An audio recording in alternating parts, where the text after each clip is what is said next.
The tastiest high-protein garlic butter chicken and creamy potatoes. Only 550 calories, packed with flavor, so easy and perfect to meal prep for the week ahead.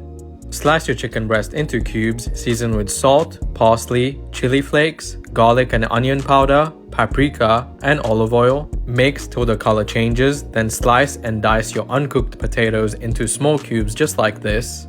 Add the same seasoning as the chicken with optional olive oil. Mix well, then oven bake or air fry on the settings listed on screen till golden and crispy.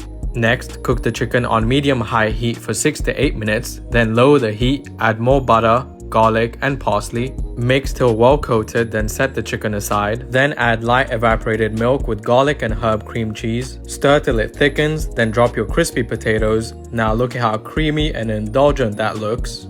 Finally, your delicious high-protein meal is ready to serve and enjoy.